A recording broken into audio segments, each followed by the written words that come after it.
To call a drinking saloon a dive probably conjures up images in your mind of cheap and nasty drinks, a dark and foreboding atmosphere, and a less than reputable clientele. The term itself originates from the United States in the late 1800s to describe basement drinking establishments where you had to dive below to enjoy its particular welcome. Beer dives in the 1800s, however, weren't just shabby, but downright disreputable, dangerous, and dirty. Filthy dirty. Jacob Riis, 1849 to 1914, was a Danish-American social reformer and photographer who, working as a police reporter, made a significant contribution to the reform of the city's appalling sanitary conditions by documenting and exposing the squalid accommodation in its tenements and the laissez-faire attitude of slum landlords. As an investigative journalist, Riis uncovered previously dark and hidden corners of the city, exposing the horrific living conditions of the poor to middle-class New Yorkers. Today, you will hear his account of accompanying a police squad on a raid of unlicensed beer dives in The Bend on Mulberry Street, at the core of New York's infamous slum known as 5 Points. These underground dens of iniquity were found in its dark, almost hidden alleys, and often frequented by tramps. Find out the horrors that Riis discovered. Stinking rooms crawling with bugs where boisterous, ragged men and women drank, not from glasses, but empty food cans. The dregs stolen from kerbside beer barrels. These rough beverages could be mixed with all sorts of poisonous drugs to make it up for sale, guaranteed to send you into either a drunken stupor or oblivion. Before we move on, if you're interested in history like this, and you want to find out more about what life was really like for people in the past, please consider subscribing for more content. If you'd like to support what we make for you, check out the description for links to ways you can help us to continue bringing the past alive. Midnight roll call was over in the Elizabeth Street police station, but the reserves were held under orders. A raid was on foot, but whether on the Chinese Fan-Tan games, gambling, on the opium joints of Mott and Pell streets, or on dens of even worse character, was a matter of guesswork in the men's room. When the last patrolman had come in from his beat, all doubt was dispelled by the brief order, "To the Bend." The stale beer dives were the object of the raid.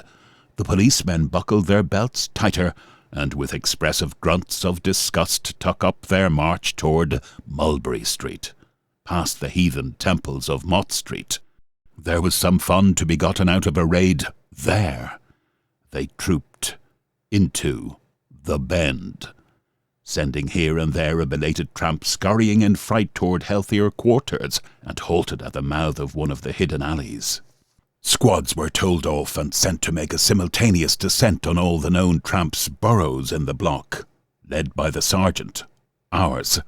I went along as a kind of war correspondent, groped its way in single file through the narrow rift between slimy walls to the tenements in the rear. Twice during our trip we stumbled over tramps, both women, asleep in the passage.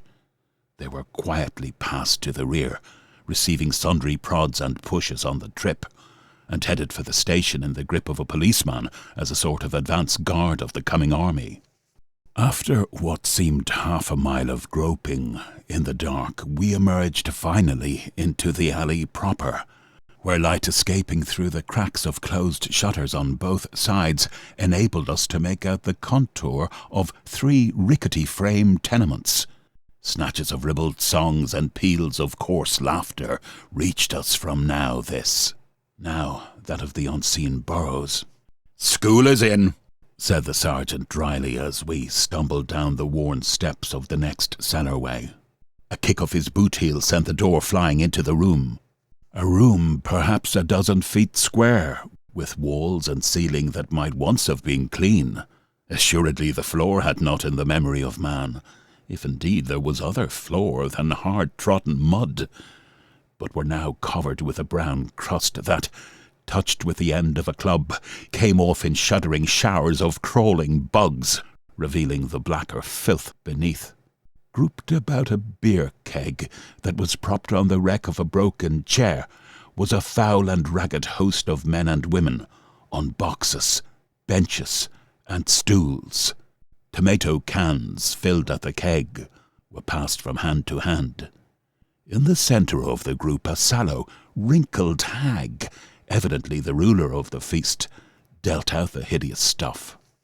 A pile of copper coins rattled in her apron, the very pennies received with such showers of blessings upon the giver that afternoon. The faces of some of the women were familiar enough from the streets as those of beggars forever whining for a penny to keep a family from starving. Their whine and boisterous hilarity were alike hushed now. In sullen, cowed submission they sat, evidently knowing what to expect.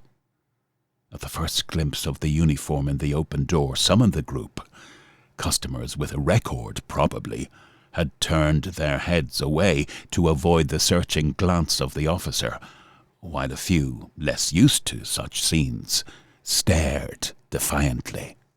A single stride took the sergeant into the middle of the room, and with a swinging blow of his club he knocked the faucet out of the keg and the half-filled can from the boss hag's hand. As the contents of both splashed upon the floor, half a dozen of the group made a sudden dash, and with shoulders humped above their heads to shield their skulls against the dreaded locust, broke for the door. They had not counted upon the policemen outside.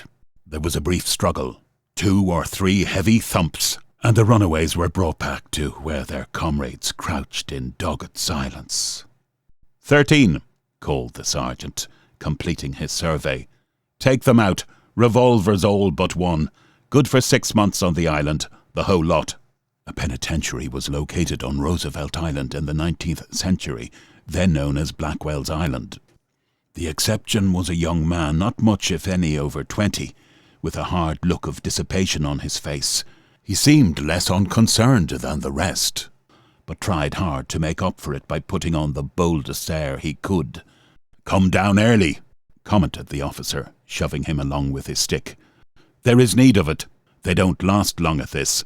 That stuff is brewed to kill at long range." At the head of the cellar steps, we encountered a similar procession from farther back in the alley, where still another was forming to take up its march to the station. Out in the street was heard the tramp of the hosts already pursuing that well-trodden path, as with a fresh complement of men we entered the next stale beer alley. There were 4 dives in one cellar here. The filth and the stench were utterly unbearable. Even the sergeant turned his back and fled after scattering the crowd with his club and starting them toward the door. The very dog in the alley preferred the cold flags for a berth to the stifling cellar. We found it lying outside. 75 tramps, male and female, were arrested in the 4 small rooms.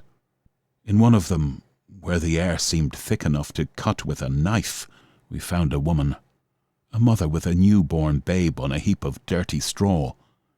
She was asleep and was left until an ambulance could be called to take her to the hospital.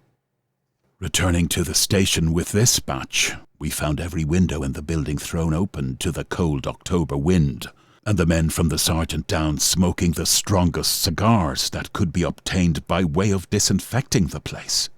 275 tramps had been jammed into the cells to be arraigned next morning in the police court on the charge of vagrancy, with a certain prospect of 6 months on the island. Of the sentence, at least, they were sure. As to the length of the men's stay, the experienced official at the desk was sceptical, it being then within a month of an important election. If tramps have nothing else to call their own, they have votes, and votes that are for sale cheap for cash. About election time, this gives them a pull, at least by proxy. The sergeant observed, as if it were the most natural thing in the world, that he had more than once seen the same tramp sent to Blackwell's Island twice in 24 hours for 6 months at a time. As a thief never owns to his calling, however devoid of moral scruples, preferring to style himself a speculator, So this real home product of the slums, the stale beer dive, is known about the Bend by the more dignified name of the 2-cent restaurant. Usually, as in this instance, it is in some cellar giving on a back alley. Doctored, unlicensed beer is its chief ware.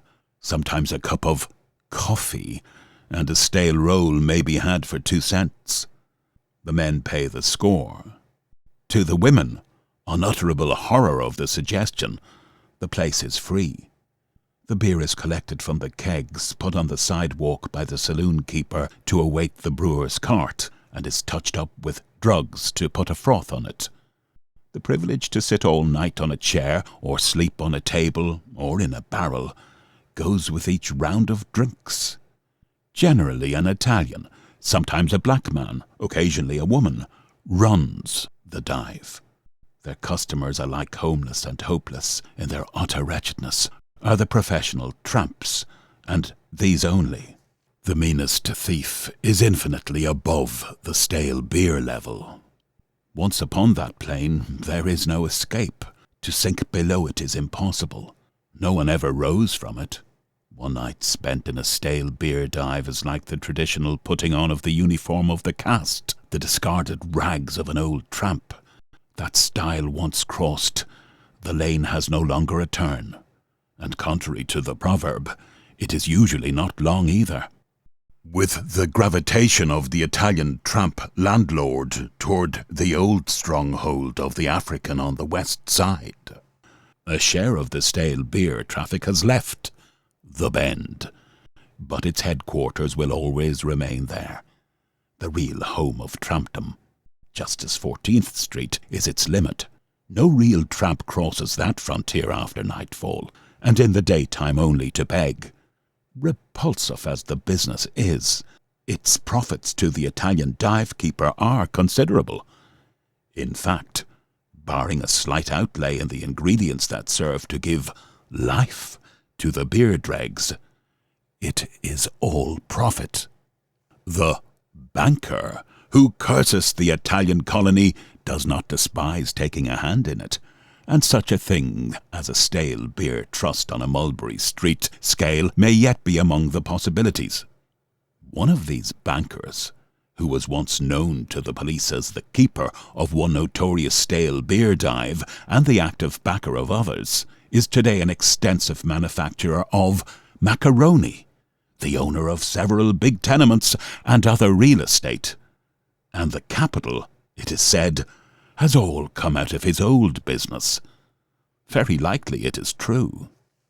On hot summer nights it is no rare experience when exploring the worst of the tenements in the Bend to find the hallways occupied by rows of sitters, tramps whom laziness or hard luck has prevented from earning enough by their day's labour to pay the admission fee to a stale beer dive, and who have their reasons for declining the hospitality of the police station lodging rooms. Huddled together in loathsome files, they squat there overnight, or until an inquisitive policeman breaks up the congregation with his club, which in Mulberry Street has always free swing. At that season, the woman tramp predominates. The men, some of them at least, take to the railroad track and to camping out when the nights grow warm, returning in the fall to prey on the city and to recruit their ranks from the lazy, the shiftless, and the unfortunate. Like a foul lodestone, the Bend attracts and brings them back, no matter how far they have wandered. For next to idleness, the tramp loves rum. Next to rum, stale beer, its equivalent of the gutter, and the first and last go best together. As sitters, they occasionally find a job in the saloons about Chatham and Pearl Streets on cold winter nights, when the hallway is not practicable, that enables them to pick up a charity drink now and then and a bite of an infrequent sandwich. The barkeeper permits them to sit about the stove and, by shivering, invite the sympathy of transient customers. The dodge works well, especially about Christmas and election time, and the sitters are able to keep comfortably filled up to the advantage of their host. but to look thoroughly miserable, they must keep awake. A tramp placidly dozing at the fire would not be an object of sympathy. To make sure that they do keep awake, the wily bartender makes them sit constantly swinging one foot, like the pendulum of a clock. When it stops, the slothful sitter is roused with a kick and fired out. It is said by those who profess to know that habit has come to the rescue of oversleepy tramps, and that the old rounders can swing hand or foot in their sleep without betraying themselves. In some saloons, sitters are let in at these seasons in fresh batches every hour. On one of my visits to the Bend, I came across a particularly ragged and disreputable tramp, who sat smoking his pipe on the rung of a ladder with such evident philosophic contentment in the busy labour of a score of rag-pickers all about him, that I bade him sit for a picture, offering him 10 cents for the job. He accepted the offer with hardly a nod, and sat patiently watching me from his perch until I got ready for work. Then he took the pipe out of his mouth and put it in his pocket, calmly declaring that it was not included in the contract, and that it was worth a quarter to have it go in the picture.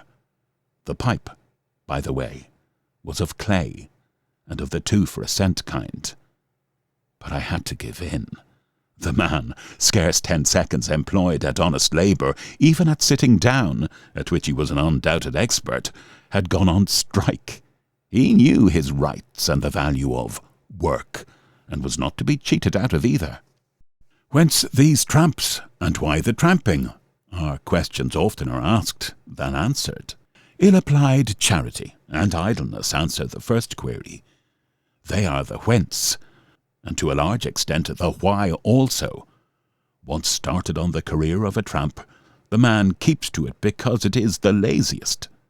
Tramps and toughs profess the same doctrine, that the world owes them a living, but from standpoints that tend in different directions.